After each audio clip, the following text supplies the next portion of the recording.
We all have our moans and groans in Speedway, don't we? Some are legitimate and some perhaps are rather petty. However, Speedway is not known as the family sport for nothing, and it goes without saying that we at the Speedway Tavern wish Peter Hill all the very best after last week's horror crash at Edinburgh. Only in Speedway.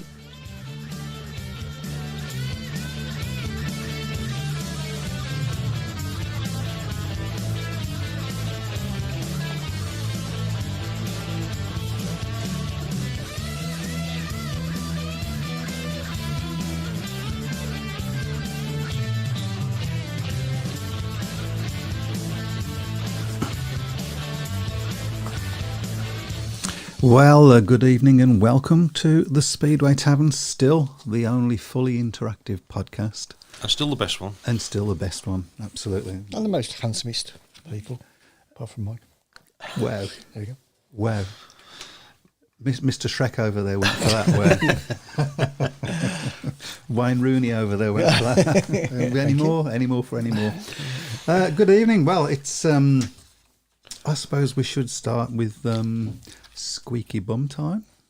Yes, again. For Wolverhampton. Before we go any further, actually, I would like to tell you that our special guest tonight is drum roll. No, it's not drum roll. Oh, hang on, I've got a drum roll. I've got more than drum roll. I've got a fanfare somewhere. I think. Well, maybe I haven't. Maybe you haven't. Oh, I have. Yeah. Oh, we ain't got time for that. Oh, for goodness sake. Everybody now thinks it's Ty Woffington or Star Wars. It's Stewart Dickson from Birmingham and Leicester, of course. So he'll be on in about 15 minutes or so. So if you have any questions for him, shove that up on your shout box. Back to Wolverhampton. Yeah, as I say, squeaky bum time again. Very, very good performance from Leicester. They were the better team. As with Peterborough a couple of weeks, 2-3 weeks ago. Really, they should have won the meeting. Wasn't a very nice way to win the meeting. A really horrible crash in the last heat with Max Frick. He just seemed to lose control coming out of the last bend. They'd got the meeting won. You know, they were obviously going to get they were going to get what they needed in the superheat. But I mean, the track was very, very difficult last night. There was a couple of riders that were losing control coming out of both the first bend and the last bend as well. I know that obviously had issues in the build up, obviously with the weather, but no excuses. I think it's the same for both teams. But again, good strength of character from Wolves to sort of dig in and pull the results out of the bag. But with a bit of luck, yeah. With a bit of luck, and obviously a lot of people talking about Rory Sloan's very good start in 13 and 15. Yeah, I did hear that. It was difficult. I mean, I stand fairly close to the tapes, and it was. At first glance, it was difficult to see whether he actually just made a brilliant start or whether he had got a roll. I'd love to see it back. To be fair, I haven't had a chance yet, but it's more points in the bag. Leicester obviously get the points there. Obviously we'll be talking to Stewart Dickson in a bit, won't we? I think he'll have been disappointed in the end that they didn't get the. Yeah, I mean, I will ask him. Meeting. That's certainly one of the questions we'll be asking him. But it's all getting very tight at the moment in the Premiership, and I think one or two teams are beginning to look rather worryingly towards Ipswich, who've suddenly gone on a bit of a charge, haven't they? They've gone mad. They didn't have a great win. They didn't have a comfortable win as you probably would have thought they would have done at Peterborough last night, but they've still got the points. And obviously they've got to come to Monmore Green in a couple of weeks' time, and that's going to be a pretty tough meeting again for Wolves. Another super heat. Do you think? Are you getting to like these super heats that you keep winning? I didn't like the first two because we lost them both, but the second two have been there. But they've obviously got meetings. They've still got two away meetings. They've got to go to Kings Lynn and they've got to go to Leicester. That's going to be a pretty interesting key one. Yeah. And they've also got Kings Lynn at home as well. And Wolves at home. Kings Lynn away and Wolves at home. Yep. So it's going to be. I think that's probably going to be a big advantage for Ipswich, the fact that they've got Kings Lynn in twice. So, have Kings Lynn actually managed to win a match yet this year? I don't think they have they? I don't think they have. I'm not sure. Somebody out there will tell us. Right, we'll have a list. Yes, they have. They've won one. They beat Peterborough, funnily enough. Of course. So, right, we'll have a look at the shout box. There's a few people on there. But I think that's going to be a big thing for any team that's looking. If they've got to go to Kings Lynn twice and they've still got to go to Peterborough once or twice, then that's going to be big advantage for them because there's such a big gulf between those two sides and the rest of the division. Although when you look at Peterborough's side on paper, it doesn't look too bad, does it now, does it? It looks fairly strong, but yes, just not getting any luck, really. No, I can think of another team that's the same as well, but we'll probably touch on that at some point. Right decision to cancel Birmingham Plymouth last week? I believe so. I mean, I wasn't in the area, of course, but didn't have any rain all day, but it was forecast. There was a lot of rain on the Tuesday, I believe. There was a lot of rain on the Tuesday and on the Monday and on the Sunday, and I would imagine it would have taken a lot of work to get it right. So we'll go to the shout box. Elliot Hunt, hi everyone, back home as ground track all covered earlier than usual. Smart stuff, well done lads. Rich Thomas, evening. Dave Twine, ouch. Rich Thomas has got an echo. Don't tell everybody, otherwise they'll all want one. Dave Twine says, I ain't got one. I ain't now. Yeah. God, this is an interesting conversation. Yes. Plymouth versus Berwick postponed 15 minutes ago due to track issues. Okay. I'm getting concerned about Plymouth at the moment. To be fair, they seem to they don't seem to be having any luck at all. They've had a really poor season. And I mean, they've gone weeks without a match as well. It's not good for clubs at this time of the year to be going weeks without matches because this is the prime time of the season. With Absolutely. The kids being off. And we'll talk a little bit about what Birmingham are planning in tomorrow's meeting, which is interesting, and it'd be interesting also in the sight of that to see what other tracks are doing as well. Ben Clifton, evening lads, any chance of plugging a sponsored walk from Ashford, Kent to Cardiff Speedway GP, raising money for mine, Macmillan and Speedway Ben Fun that my friend Charlie and I are attempting this month? Many thanks. I believe, Ben, you're going to come on the show and talk about that, aren't you? But there's your plug. Mm-hmm. You should put a link up as well for anybody if they want to sponsor. Elliot Hunt says the sound keeps going. I can't see. I've had a look. I can't see any lagging anywhere. So. Brian Reeson, a name I think I've not heard before on our shout box.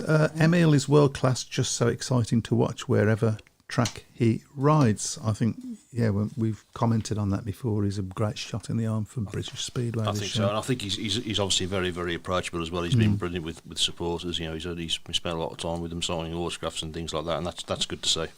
Dave Twine, my sound is fine. Elliot Hunt, sound okay now. Eric Parson, disappointed on houses planned for Birmingham Speedway site. Good luck for Birmingham finding new home. That's not actually factually accurate as I understand it. There has been no planning permission sought. There's been plans issued, but no planning permission sought, and nothing's been said about yes or no on that one. So we all keep our fingers crossed. But I think there's more imminent issues. At least with Birmingham, there's obviously a grace period by the sounds of it, because it's not going to happen. I mean, the lease is up on the current lease is up for 2026, I think. So I don't know. I think so. Yeah, it's not like for the greyhound. It's not like you're getting a few months like we have.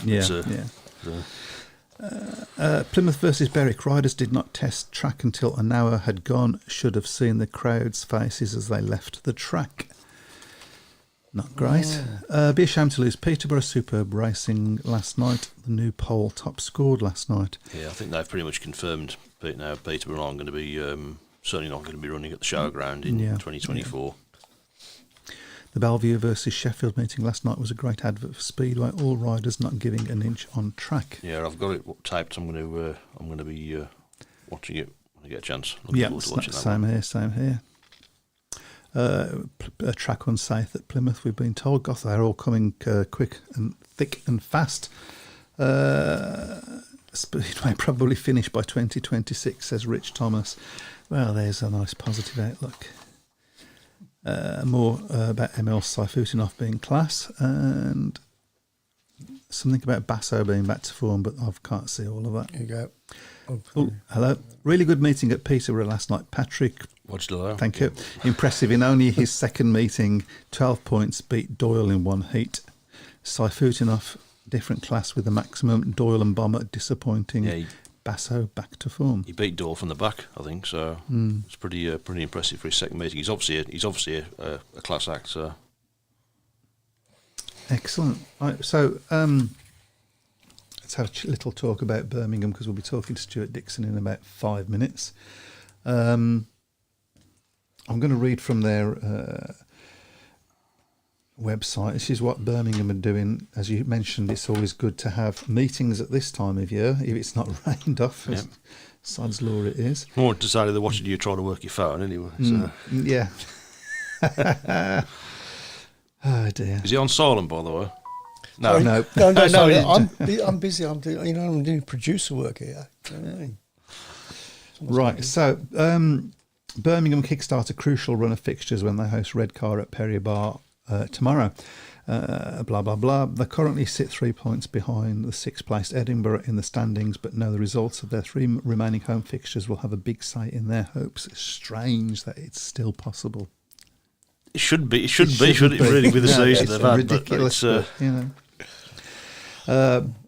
Bromwich suffered heavy defeats at Perry Bar at the hands of Glasgow and Paul last month, and no much improved performances are required against another strong Redcar side.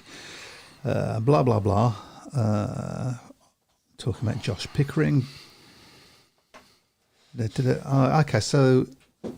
right. There will be a children's entertainer providing plenty of fun and activities, including a picture trail hunt, whilst Brummy Bear will be joined on by TV's very own Bluey and Marshall from Paw Patrol. And the pits will also be open from 6:45, where riders will be available for photographs and autographs. And they go on to talk about the Centre Green experience. I mean, they're really trying hard to attract families into their during this period. Birmingham are one of the better clubs for doing it, to be fair. I think there's a lot of clubs that are some clubs that are doing better than others in trying to bring younger fans through, because they're the future at the end of the day. They can't keep relying on the old timers to keep coming through. We ain't going to last much longer. So, I mean, what is your club doing to try and attract people? So, what's your club doing to try and attract people? I haven't seen very much, to be fair. I mean, there's unfortunately, as I've alluded to as well, there's only 2 or 3 meetings in August at Monmouth all season, which is disappointing. Certainly, when I was growing up, there was a meeting every week at Monmouth in the summer holidays. They had to be. It was prime time. I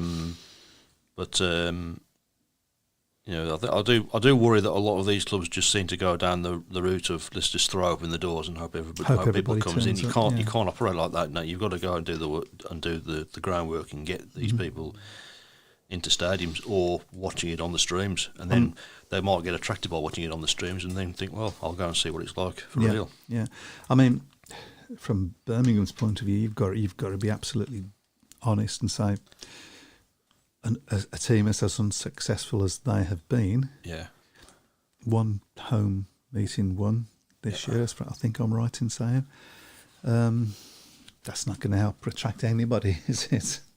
That's the problem. I mean, we're all living in a world now where everything's costing so much money. People just haven't got the spare cash now to be throwing at going to watch a team that's losing every single week. Unfortunately, people have got other things that they need to be sort of getting forward in their life. Really, yeah. Having said that, I think we've got half a chance tomorrow if everybody rides as they rode against Scunthorpe, for instance. Well, I think the big thing for Birmingham is going to be will the Danny King that guessed it for Birmingham a few weeks turn up, or will it be the Danny King that normally turns up at Perry Bar and cleans up? So. Yeah, well, let's hope for that. You've got to hope that he feels he owes us one. I think certainly they'll have to take a lot of confidence from that performance at Scunthorpe, because even though it wasn't a win, it was a much improved performance last week. So should Ryan Douglas move tracks? I've been asked to further his career. Simon Corbett. He still hasn't mastered it yet. I thought he was about 12 months ago, but he seems to have sort of slipped back a little bit. I mean, he was brilliant at Peterborough. He got a paid 18-point maximum, but he always rides Peterborough very well. He's good on the big tracks, but still find it a little bit lacking on the small tracks. And I think the same thing with Leon Flint as well. He's he's had a couple of years now at Monmouth, and he's still not consistent enough around the track. And you would think after 2 years, it's all very well saying, well, he's used to the bigger tracks, but he's been riding on the small track for quite a sustained period of time now, and if he's going to push on as a rider, he has to improve that. I remember at the end of last year, you was quite excited about hopefully keeping Leon Flint. Possibly you might not have that same opinion at the end of this year.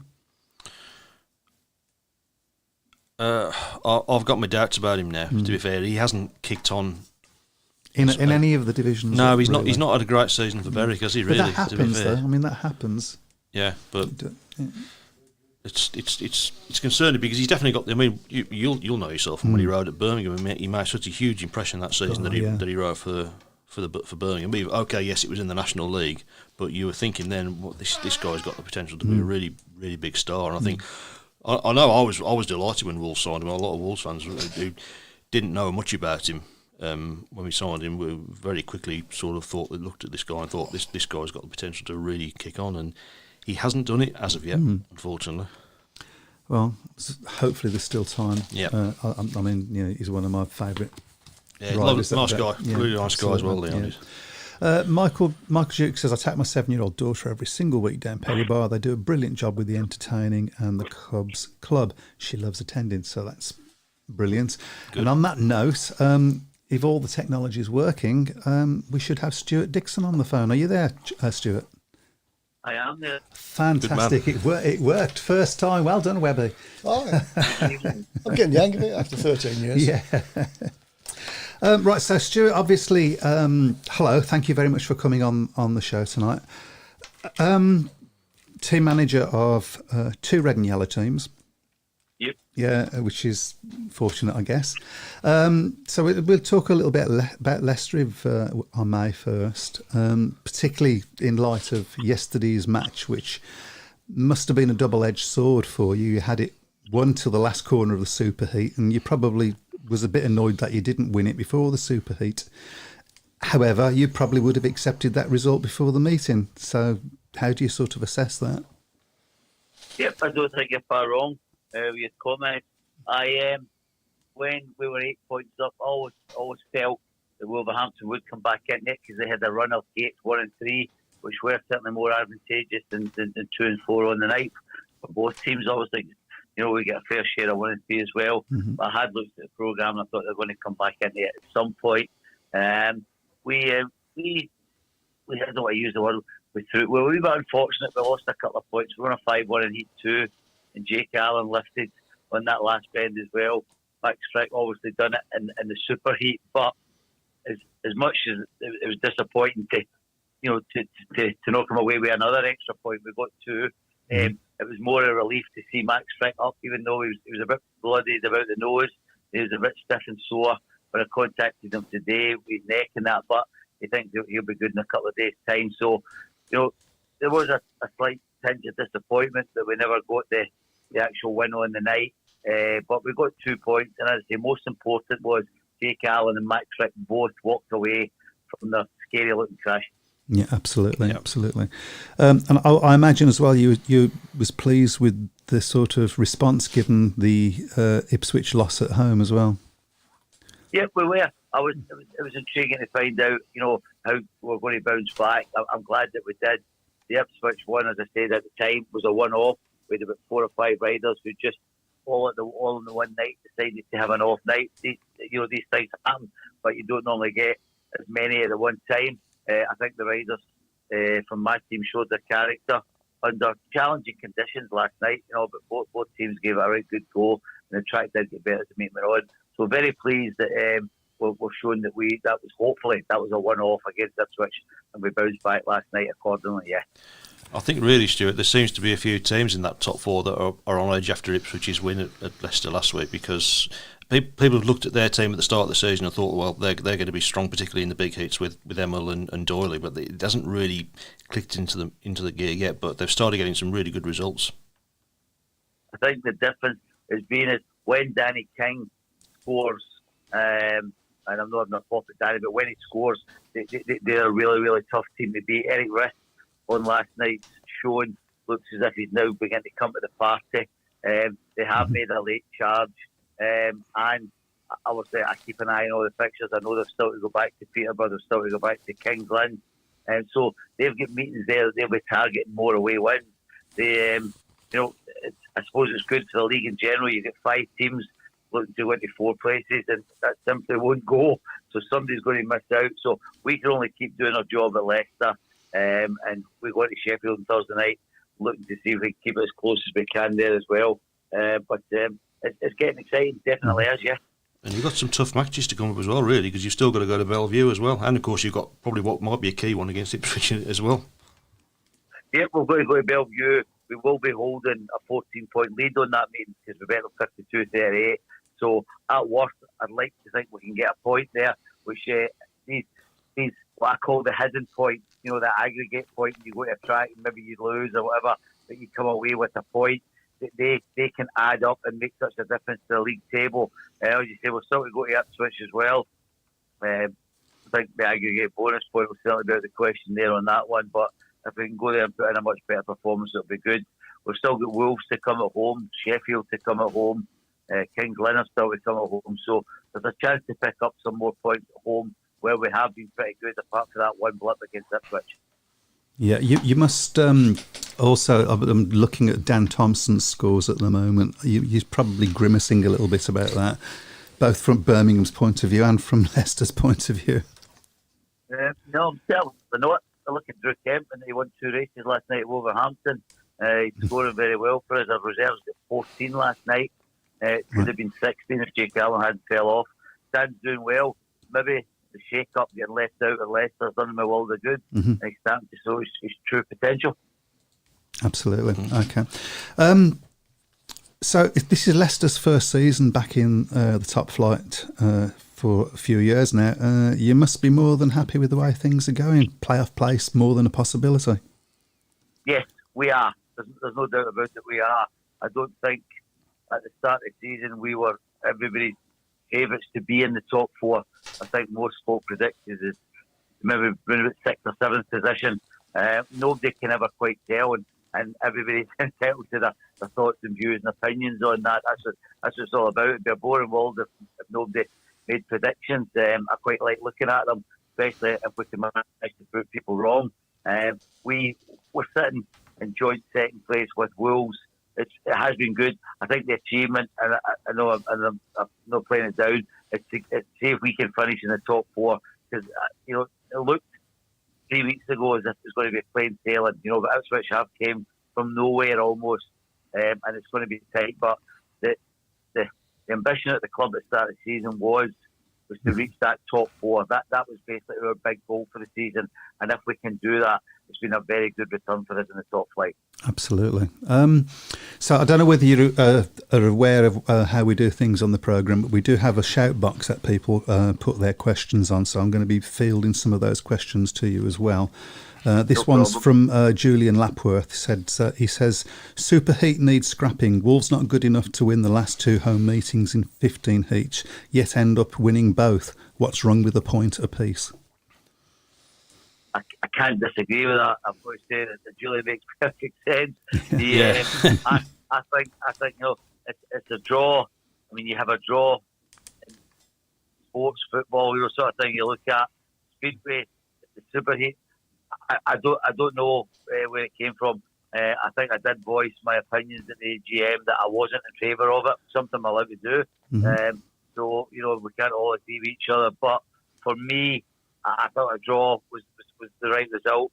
To get a Superheat, I don't know. It's a bit how can I put it? I don't know. I'm not saying it's a farce, but it makes it it's a knockout sort of thing, competition. And for me, it's not the answer, no. It does feel like they're sort of contriving a result, doesn't it, really, Stuart? But without a doubt, we worked very hard last night, and and so many, there was an opportunity for another point for either team, but I don't know why we just can't, after 15 races, accept it's a point each, unless they get an extra point for the aggregate. It seems, that goes down as a loss last night in the British Speedway League table column for us, in the Premiership, which is quite hard to take, but I don't make the rules up, unfortunately. Michael Jukes has an interesting point, I think. Do you think the Superheat should still happen when the aggregate score is the same?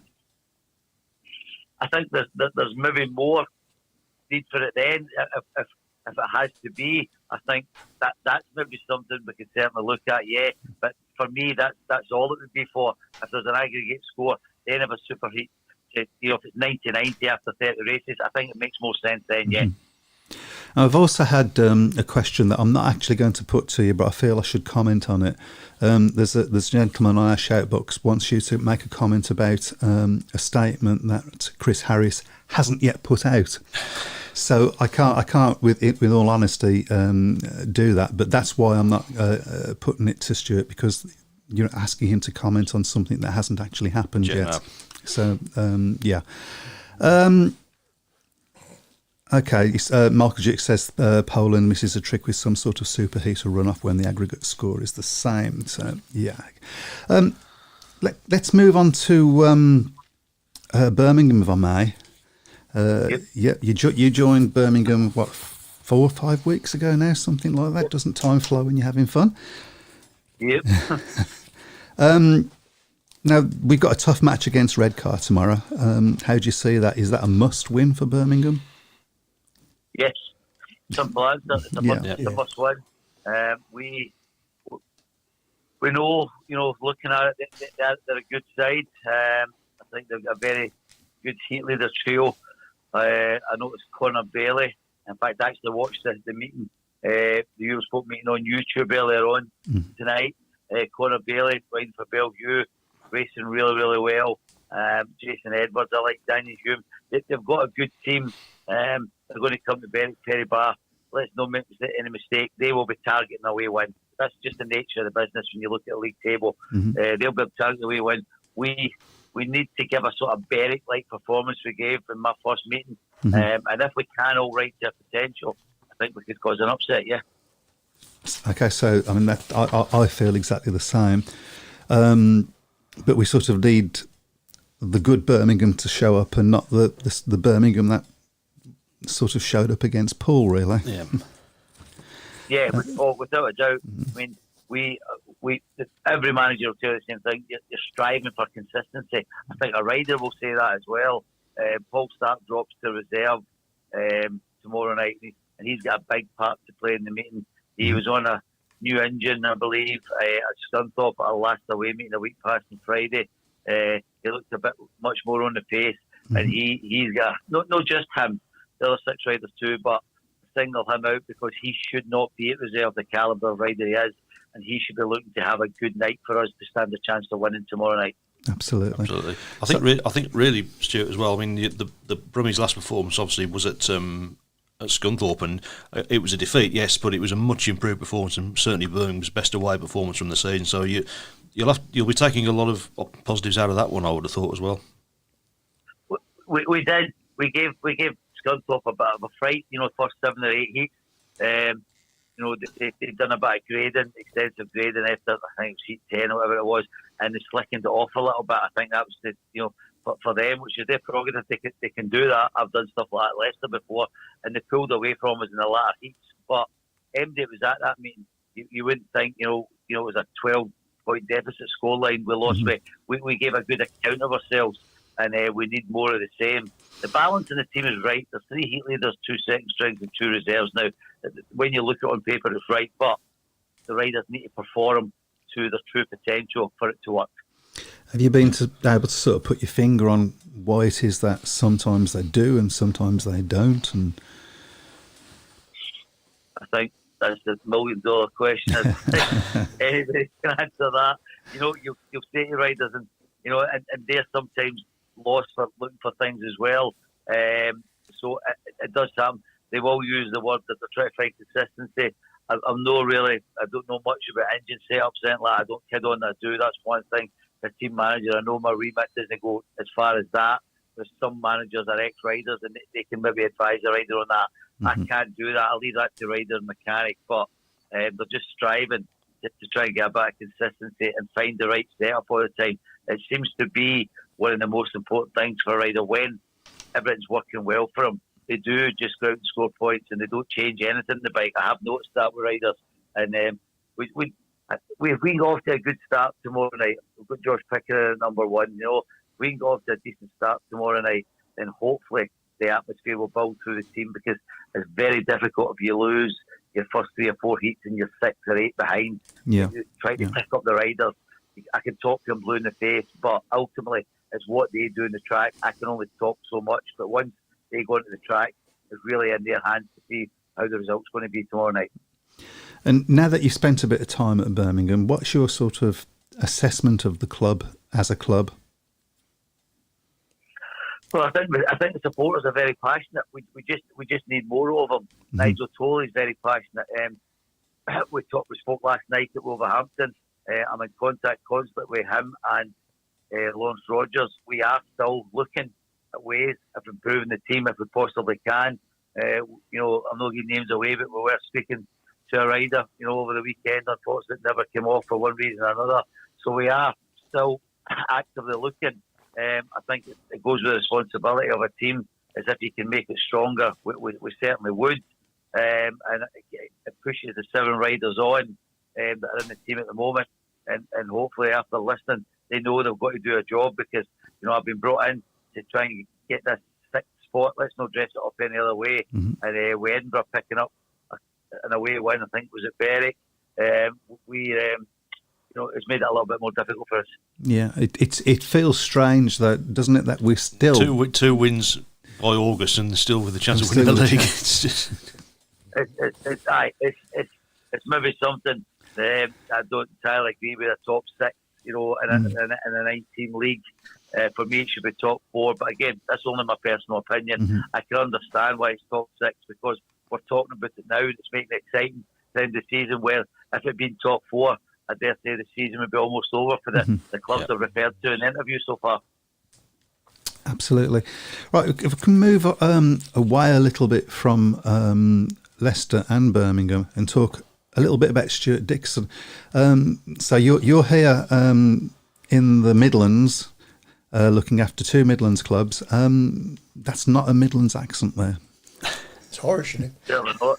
It's a Glaswegian accent, and a very strong one at that. I'm speaking as slowly as possible so that everybody can understand me and hear what I'm saying. Because if I get a little bit excited, I can talk too quick and it's difficult to understand. Yeah. No, I'm from Glasgow. I travelled down on Monday last night, yesterday afternoon, to get to Wolverhampton, and I normally stay down for 3 or 4 nights during the week because obviously Birmingham tomorrow night. I've got a practice day at Leicester tomorrow morning.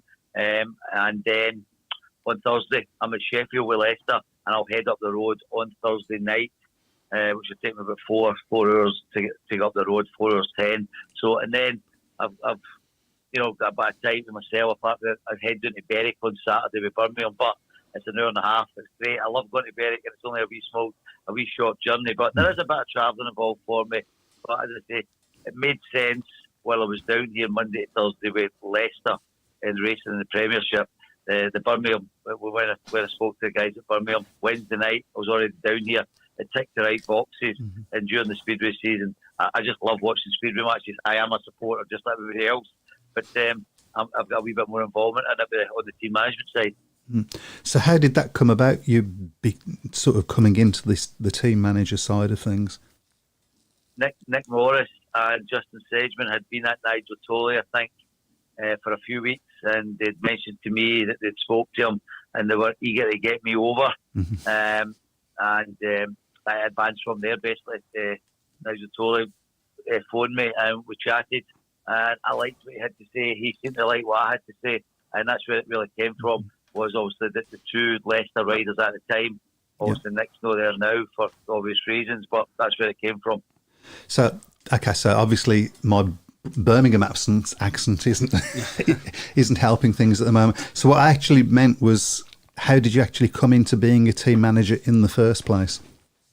Sorry, how did I? Right, okay. Well, I was the co-owner of Glasgow from 2001, and I took over the team manager role. I think it was around about 2004, if I believe so, at Glasgow. Made a few early mistakes that everybody does, with team building. We're all kind of fans come Speedway manager. I got the chance to actually fulfil that, and that's where it came for them. And it just kind of took off from there. Okay, so I mean, yeah, we're all fans, and we all think we can do better than whoever Yeah, is out there. Hey, that's what it's all about. I watch football on a Saturday, Sunday afternoon, and I think myself I could do better when I used to play football myself. Yeah. It's just the nature of the beast, all yeah. sports as we watch it, isn't it? Yeah, I do have to. Obviously, you're probably limited in what you can say really at the moment, Stu. But of course, it has been made public now that Leicester, of course, is now up for sale. Obviously, of course, looking to try and find a buyer for a club that's it seems in a better position than it was certainly when Damien Bates took over the club in 2017. So, I mean, obviously you probably can't say too much, but where are we? What's your gut feeling with that? Is that I think there's been interest that's already been shown in taking over the club. There has been 2 or 3 interested parties. I think talks are ongoing, obviously more with the owners than me, but they do keep me in the loop, and I did know they were pretty up front and honest about it all. And it's been, I think there's talk, as I say, going on with 2 or 3 different parties. It needs to get over the line. For me, the sooner the better. I know how Speedway works. There'll be illegal approaches getting made already to riders for next season, even though we don't know what makeup is in the league, because that's the nature of the sport. I say illegal approaches with a kind of laughing going next to it, because it's just you're not allowed to speak to riders, but it goes on all the time. And I know that at Leicester, since I've been there and at Glasgow previously, round about August, September, you're kind of nipping away, maybe just saying to riders, would you be interested? If, blah blah. If there was a chance to come to Leicester, so the quicker the better it happens for someone to take over the club, because you don't want to be going into October, and it's amazing you turn up at the AGM in November, and you get a sense of feeling from pre-AGMs what sort of system is going to be in place for 2024, and you'll find out that clubs have already been talking to riders, which is their prerogative. Everybody does it, so I wouldn't want Leicester to get left behind. That's my only worry.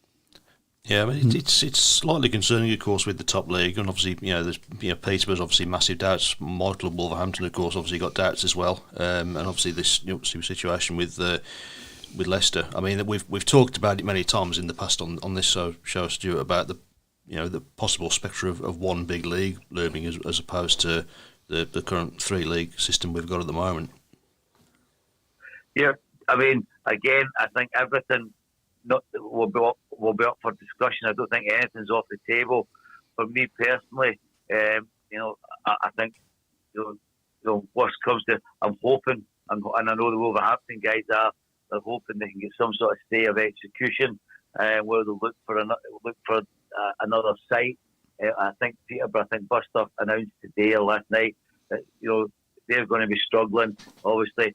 But if Wolves, can somehow continue next season for one more year at the same venue, then 6 teams is certainly doable. It's been done in the past. I dare say it would free up a couple of riders as well to make the league a bit stronger if that's the way they want to go. But again, it could be, we'll have a general council meeting, I'm pretty sure, whether it be the end of this month or very early September, to discuss all things Speedway with all the promoters. And I dare say the topic of one league will come up. For me, there's not enough riders. There is not enough riders, and also I've got a fear that we could lose riders to going abroad, because some of the riders at the moment who are, say, 7-8 point riders in the Championship and maybe a 6 point rider in the Premiership, they're making I think a decent living out of the racing maybe 3 or 4 nights a week.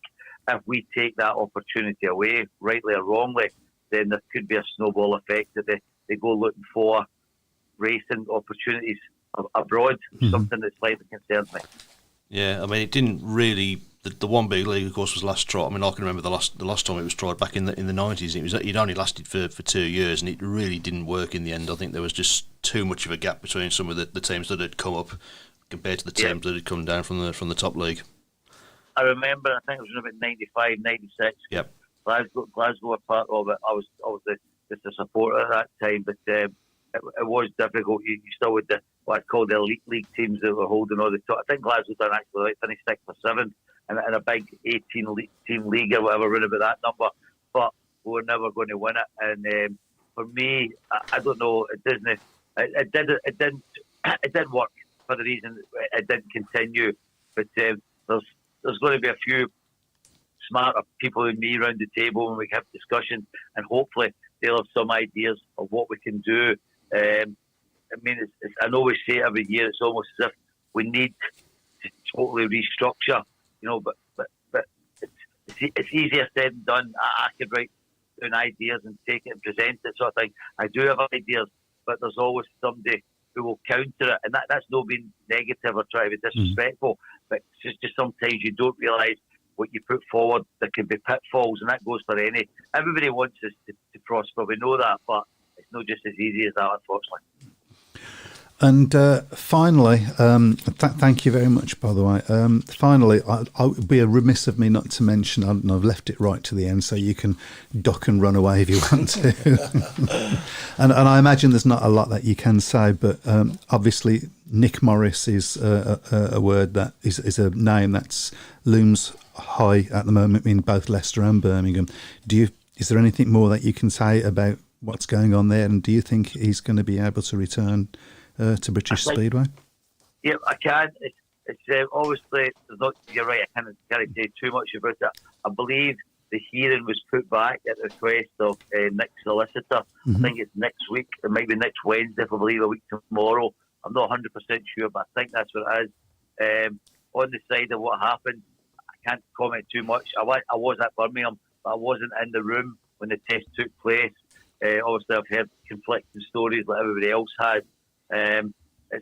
Me and myself and Nick go back a long way. I brought him over when he was 15 from Australia to race for Glasgow Tigers, to race for boxing initially in the National League, then he raced for Glasgow the following year. We won the league.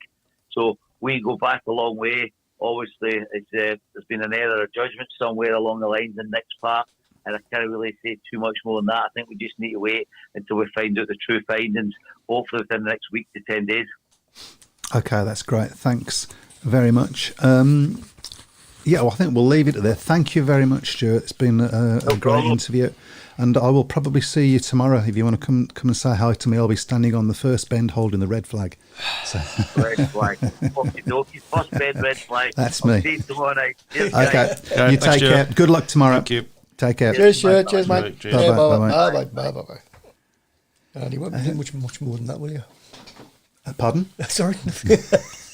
I thought it was another good interview. That was great. That was great. That was great. Yeah, it was quite interesting. And I can see that Matt's busy scribbling down rapidly, getting ready for the Fixtures, yeah. the fixtures. And I've usually got them written down by now. I suddenly remembered. So. and we're getting on a bit in more ways than one. Okay. So, shall we have a look at the... Oh, dear. No, let's not. Shall we have a look at the league? Apologies, obviously it is a bit small, but there was a lot of matches and there's a few more people Told coming you on. before, size is not Oh, important. crikey. Where are you? So you're on 101 then, Mike. And I'm at number 101. yeah, not far off that. We're on 125. And I'm still 24 So points away. Rich Thomas is now the new leader. We've had about 5 or 6 different leaders so far. 156. Simon Corbett's just prowling in the shadows there. 155. Gordon Gamble 153. Andrew Garner 153. John Bird 149. Kev Lilly 148. Nick Matthews 148. I think it's been the as well. most competitive and most successful season Yeah. Yeah. done. Yes. It's going to go to the wire, isn't it? Yeah. It is, yeah. Is Simon going to get the hat trick, or is somebody going to finally Not if, wrest it away from him? not if I can have anything I to don't do think you're with going to be a danger to be moving forward unless you get every single fixture right between now and the end of the season. it. So. I was more thinking I about think it's buying going a to gun. be between me and Matt for a top presenter this season, I think. I'm not far behind Matt. Yeah, I think I'm Matt's locked, won it every year, haven't I'm you? locked in the battle to be the top person in my family at the moment. which I am losing, sir. I at least have got that. Right, shall we get on with it? Right then, let's get on with it then. Okay. Hull against Oxford in the I championship. believe it's you to start this week. No, just a minute. Yeah, Poole against Oxford. Poole versus Oxford. I will go for... That's a tough one to go for, that, isn't it? I'll go for Poole by 4. I'll go Poole by 8. I'm going to say Poole by 8 as well. Okay. Next up, is Birmingham against Redcar. Oh dear. That's up to me. That's up to you. I'll go Redcar by 10. Where? Called himself a Brummie. Yeah. That's right, from the Black Country. If you're from the Black Country, I'm China. I'm going to say Birmingham by 4, please. I'm going to say Redcar by 4. Okay. Because I think, as you said, as Stuart's already said as well, See- huge win for Birmingham. Huge result for Birmingham if they can get that win. So, Absolutely. okay, Sheffield against Leicester is the next one. That's a crucial meeting. Yeah, Sheffield, of course, now out of the top 4. with Ty Woffenden. Yep. That's up to me, isn't it? Yep. I'm going to say. Oh dear. I've just told Stuart where to find me tomorrow now as well. Yeah.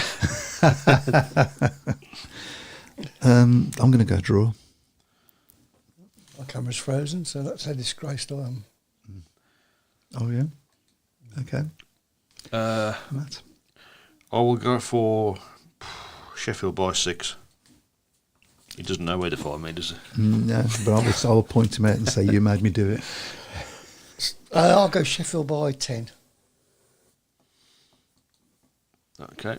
Next up is Ipswich against Kings Lynn. Really trying hard, aren't they, Ipswich, to get in that top 4? It's up to you, Matt. Ipswich by 20. Ipswich by 18. Ipswich by 24. Okay. Glasgow against Plymouth is the next one. Is that up to me? Yes. Glasgow by 10. Glasgow by 16. I'll go Glasgow by 16 as well. Okay. Next up is Redcar against Edinburgh in the Championship. And that's up to Mike, is it? It is, yeah. Redcar by 12. Redcar by 10. I'll go Redcar by 8. Okay. Scunthorpe against Poole is the next one. And Matt? Poole by 4. I'll go Poole by 10. Poole by 6. Okay. Workington against Kent in the National League is next. That's you, Chris? Workington by 6. Kent by 2. Workington by 4. Okay. Berwick against Birmingham in the Championship. I don't think we've ever done very well at Berwick. Difficult track, isn't it? It's never been a very good hunting ground, I don't think, for Birmingham. For anybody. So given that being the case, I'm going to say Birmingham by 4. I've gone Berwick by 8. I'll go Berwick by 12. Hope, as they say, And springs that will be followed eternal. by the National League match between Berwick and Leicester. That's what's a Matt. Berwick versus Leicester. Leicester by 10. I'll go Leicester by 14. Leicester by 10 as well. Okay. Plymouth against Redcar is the penultimate one. That's up to me, isn't it? Yep. Redcar by 4. Redcar by 6. I've gone Redcar by 12. And lastly, of course, Monday, the British final. Yeah. So we'll do the same thing as we did for the World Cup. 1 point if you get a win, if you get the winner right. 2 points if you get the top 3. 3 points if you get the top 3 in the right order. So you want the lineup now, don't you? Yeah, exactly. always, yeah. Right, this is the lineup for the British final on Monday at Bellevue.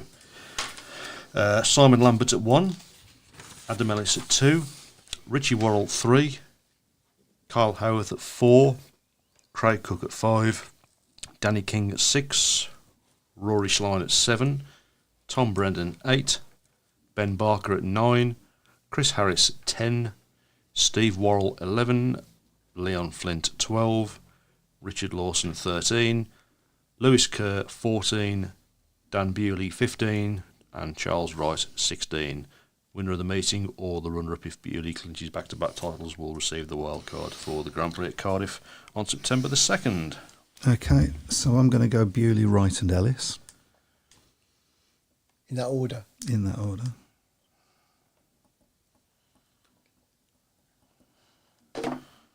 I'm going to go for Dan Bewley to win it. I'm going to go for Charles Wright second. And I'm going to go for Danny King third. Nearly did say Danny King. Yep. But I just want to motivate him for tomorrow. Yep. I'll go slightly different to that. I'll go Wright, Bewley, King. In that order. Charles Wright could spring a surprise because he's had a good season. And of course, he rides the track every week, doesn't he? So. And that completes our predictions. So obviously, if you've not already, put your predictions up and we'll get them put on the table. And it'll look even smaller next week. Excellent. We should say thank you to everybody for Taking part, yeah. taking part. And we should mention it is the Nigel Pearson Prediction League for obvious reasons. Yep. We've got Bewley, Wright and Kerr by Craig Smee. Interesting. Okay. Right, we have a Grand Prix. We do. It returns to the forefront after the World Cup, of course. The FIM Speedway Grand Prix heads to Latvia for the first time since 2017 as it makes its debut in the capital city of Riga.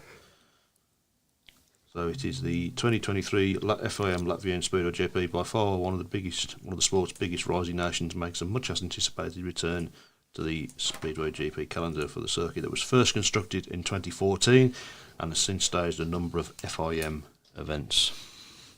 I can't remember much about this circuit. Is it a good one? I don't think I've ever seen a meeting there before. It's certainly, obviously, it's the first time that the Grand Prix has been there, because the Grand Prix have always been at Daugavpils when it was in Latvia. So, but it's a bit of an unknown quantity. I don't think many people are that familiar with. I mean, I would imagine a lot of the riders have ridden there anyway. But it's going to be an interesting one. Of course, it does look like, to all intents and purposes, Bartosz Smarslik is well on the way to winning that fourth world title. It does. I think we're looking at now who's going to come second, aren't we? Yeah. Really? I mean, can Bewley win another? I have a question, actually. Has anybody ever been in so many finals and won every single one of the ones that he's been in? I don't think they have, actually. That's quite a record, isn't it? I think it is, yeah. I mean, a few people would probably say Chris Harris, wouldn't they? But he's been in 2 or 3 finals, Yeah. not just the Exactly. one at Cardiff in 2007. Can I give you my stupid Speedway question of the week? No. So, in a minute, yes. Well, actually, so give us now, then we'll Okay. carry on discussing this and we can think about it. Is there a shortage of Speedway team managers? No, If because I'll not- do the job. If not, You do the job. Why do you get? I don't think CVS would want me to do the job at once, to be fair. So. If not, why do you get one team manager managing 2 clubs? Well, can that happen? it is an anomaly, to be fair. It's not. I don't think that's ever happened before that I'm aware of. Well, okay. I suppose must have happened before somewhere. there is probably a shortage of experienced Team managers, I think you Yeah. could certainly say that. Surely there must be former Speedway riders that would, just jump at that chance to, give it a go. I suppose a lot depends on Spondulics. Yep. Well, I did tell you it was a stupid question, didn't I? It's not. it's not a stupid question, really. It's an interesting one, isn't it? Yeah. It's one that I'm trying to. There are no I'm stupid I'm questions. asking the question from the other side, basically. For people who don't understand it really. Yeah. Yeah. So, I mean, it wouldn't happen in any other sport, would it? Really? Yes, you can imagine Pep Guardiola managing Man City and Birmingham, Yeah. can't you? So, Or rugby or anything, or cricket, or Yeah. I suppose the only time, Apparently, Neil Street managed Poole and Newport. Apparently, the late Neil Street. Yes, I think he did for a short period. Obviously, you've had cases where managers have managed clubs nationally and internationally at the same time, but it's a bit different, isn't it? So, And what happens when these two teams meet? well, in Birmingham and Leicester, Are going to meet, so they're not because they're different in different leagues. Yeah. Oh, right, okay. Yeah. If they did, what would happen? Oh, an interesting question. Answer well, the one postcode. thing for Stewart Dickson, he wouldn't have to change the colour of his tie, would he? So, because they're the same Well, colour. I alluded to that. Yeah. I'll think of a stupid one next week. Apparently, Alan Rossiter has. Says Dave Twine. I don't know who for.